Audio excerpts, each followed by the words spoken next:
그들이 겟세마네라 하는 곳에 이르매 예수께서 제자들에게 이르시되 내가 기도할 동안에 너희는 여기 앉아 있으라. 하시고 베드로와 야고보와 요한을 데리고 가실새 심히 놀라시며 슬퍼하사 말씀하시되 내 마음이 심히 고민하여 죽게 되었으니 너희는 여기 머물러 깨어 있으라. 조금 나아가사 땅에 엎드려 될 수 있는 대로 이때가 자기에게서 지나가기를 구하여 이르시되 아빠, 아버지여, 아버지께는 모든 것이 가능하오니 이 잔을 내게서 옮기시옵소서. 그러나 나의 원대로 마시옵고 아버지의 원대로 하옵소서. 돌아오사 제자들이 자는 것을 보시고 베드로에게 말씀하시되 시몬아, 자느냐? 네가 1시간도 깨어 있을 수 없더냐? 시험에 들지 않게 깨어 있어 기도하라. 마음에는 원이로되 육신이 약하도다. 다시 나아가 동일한 말씀으로 기도하시고 다시 오사 보신즉 그들이 자니 이는 그들의 눈이 심히 피곤함이라. 그들이 예수께 무엇으로 대답할 줄을 알지 못하더라. 세 번째 오사 그들에게 이르시되 이제는 자고 쉬라. 그만 되었다. 때가 왔도다. 보라, 인자가 죄인의 손에 팔리느니라. 일어나라, 함께 가자. 보라, 나를 파는 자가 가까이 왔느니라. 오늘도 우리를 자녀 삼아주신 주님의 이름을 찬양하며 오늘 아버지의 뜻을 내 삶 가운데에 이루는 복된 한 날 되기를 소망합니다. 오늘 말씀의 본문은 겟세마네 기도의 장면을 그리고 있습니다. 이곳은 어제 본문에서 언약의 피를 최후의 만찬을 통해 이야기하신 예수님이 그 잔을 실제로 마시기 위해 걸으신 처절한 그 내적 전쟁터의 모습을 그려내고 있습니다. 오늘 예수님은 34절과 같이 극심한 고민 가운데 있으시다라고 본인을 이야기하십니다. 내가 지금 죽게 되었다. 예수님은 하나님의 아들로 100% 신성을 갖고 계시지만 또한 그 마찬가지로 100% 사람의 몸을 입고 이 땅 가운데 오셨으므로 우리가 동일한 고통과 번뇌와 근심을 오늘도 겪고 계시는 모습을 표현하고 있습니다. 그 육체적인 고통의 십자가를 앞에 두고 주님은 고민에 빠지셨죠. 그러나 단순히 주님이 육체적 고통이 주라, 그것으로 인해서 이렇게까지 고통 가운데 죽게 되었다라고 하시는 것이 아니라 인류의 죄를 짊어짐으로써 경험할 수밖에 없는 하나님 아버지와의 단절, 단 한 번도 잊지 않았던 그 사랑 안의 그 단절, 또 하나님 아버지로부터 버림받아야 한다라는 그 사실에 대한 놀람과 슬픔을 오늘 주님은 겪고 계시는 것입니다. 오늘 이 말씀의 본문을 통하여 우리는 내 삶 가운데에서 무엇을 깨달으며 나아가야 될까? 먼저 첫 번째로는 거룩한 굴복과 순종이다는 것입니다. 우리도 또한 거룩한 굴복과 순종이 있어야 되겠다. 이것은 바로 아버지의 뜻을 향한 굴복이요 순종이다는 것입니다. 오늘 주님은 고뇌의 기도, 이 기도를 통하여서 어떻게 우리의 삶 가운데에 주님을 더 닮아갈 수 있을지를 또 깨닫게 해주시는 대목이라 할 수 있습니다. 예수님의 기도는 단순하게 시키는 대로 해야 되겠다, 시키는 대로 해야지 라고 하는 수동적인 포기가 아닙니다. 자신의 모든 인격과 고통을 쏟아 부은 끝에 그 장고의 기간에, 그 시간의 기도 가운데에 도달한 능동적인 순종이셨다라는 것입니다. 우리는 억지 순종도 축복이 된다라는 표현들도 많이 합니다. 물론 아직 알지 못하기에, 내가 어리기에 일단은 주님의 뜻에 순종하고, 이 많은 선지자들, 많은 믿음의 조상들이 갈 바를 알지 못하고 일단 하나님 말씀의 뜻이니 순종하며 나아갔을 그때에 하나님이 놀라운 것들을 보여주시는 것도 체험하곤 합니다. 그러나 주님이 그런 것이 아니라 능동적으로 하나님 앞에 나아가 기도하고 교제 가운데에 결국에는 자신의 뜻이 아닌 하나님의 뜻을 따르는 능동적 순종의 모습을 우리에게 보여주고 계시는 것입니다. 가장 고통스러운 그 순간에 예수님은 하나님을 아빠라고 부르며 찾습니다. 아빠라는 이 표현은 당시 유대인들은 감히 하나님께 쓰지 못했던 표현입니다. 가장 비참한 심판의 그 자리에서 가장 친밀한 호칭으로 주님은 부르짖고 계십니다. 이는 이런 관계의 친밀함, 하나님 아버지와의 깊은 관계의 친밀함이 이 고통의 깊이를 이기는 근거가 됨을 우리들에게 보여주고 있는 것입니다. 고통 가운데에 방황하고 때로는 힘들어 지치고 쓰러질 만한 그 상황 가운데 있습니까?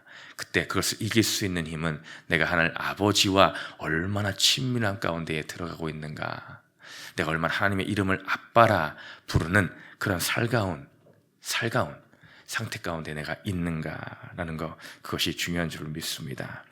주님 오늘 이 잔이라는 표현을 또한 쓰고 계십니다. 구약에서 잔은 흔히 하나님의 진노와 심판을 상징할 때 나타납니다. 우리가 마셔야 할, 바로 내가 마셔야 할 진노의 잔을 주님이 대신 마셔주시기로 결정을 하셨다라는 것입니다. 마땅히 내 죄 때문에 내가 그 진노와 심판에 상징하는 그 잔을 마셔야 될 터인데, 오늘 예수님께서 그 잔을 능동적으로 순종함으로 마시기로 하셨다. 이 얼마나 놀라운 은혜와 사랑이겠습니까? 결국 주님은 하나님 아버지와 깊은 교제에 오늘 3번 나아가 기도하시지 않습니까? 3은 완전 숫자이죠.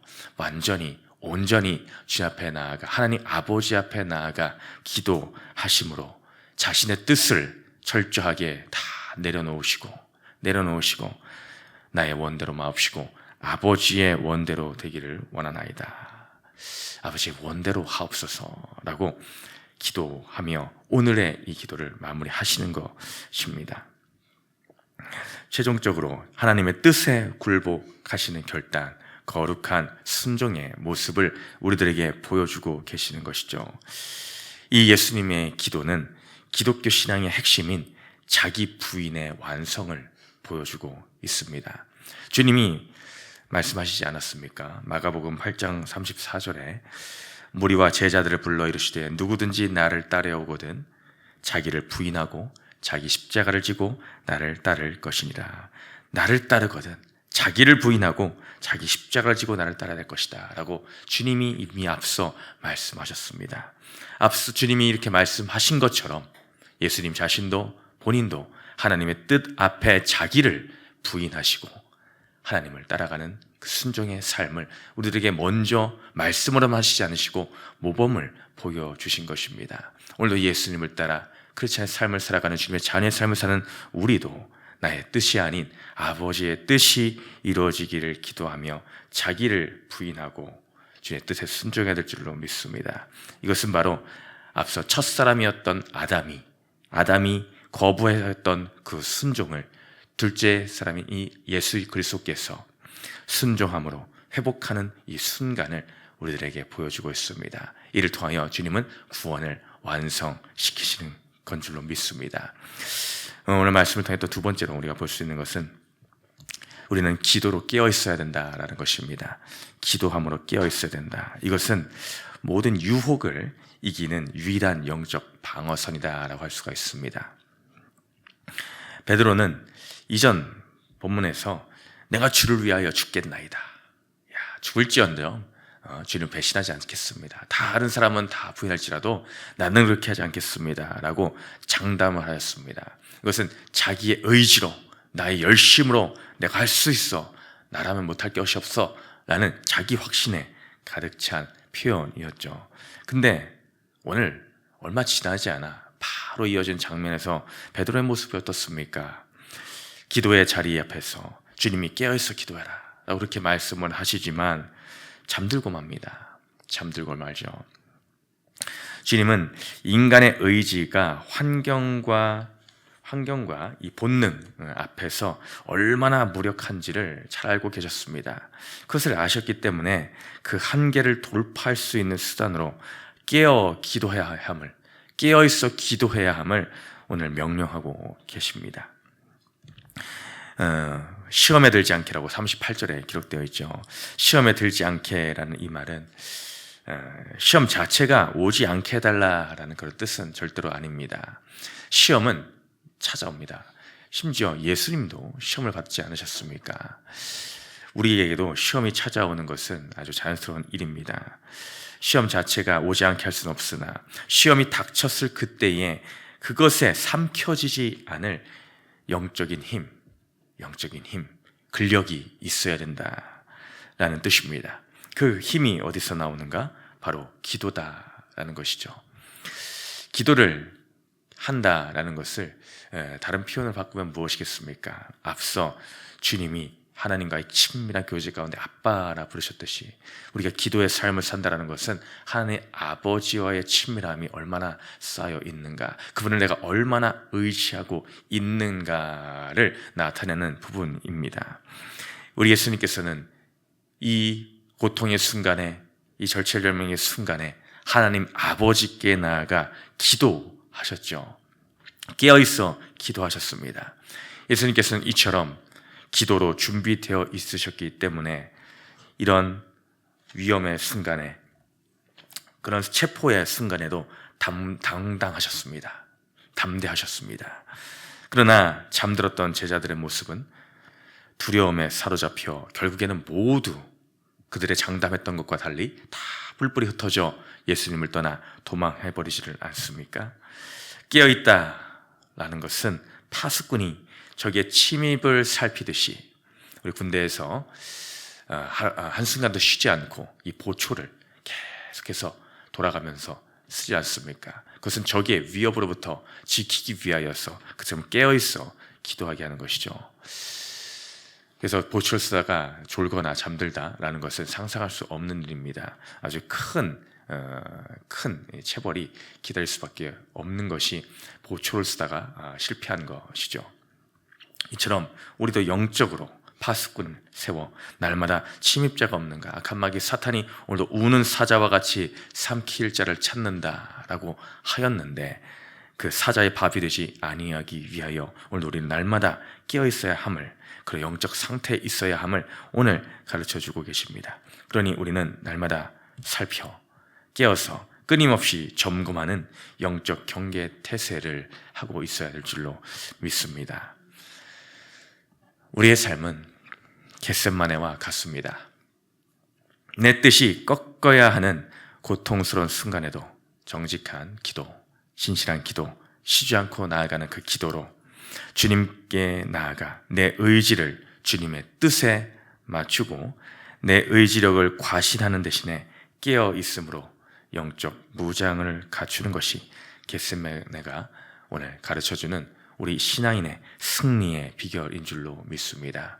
오늘도 이처럼 오늘 말씀 가운데에 그 자리에 머물며 주님이 어떻게 하셨는가, 주님은 어떻게 십자가 앞에서 승리하셨는가 라는 것을 마음 가운데 새기며 오늘 말씀의 뜻을 따라 살아가는 저와 우리 공동체 되시기를 주님의 이름으로 축복드립니다. 넘기셔서 세 번째 질문 있습니다. 시작. 내가 영적으로 깨어있지 못하고 잠든 영역은 어디입니까? 하나님 때를 믿고 기다리며 순종합니까?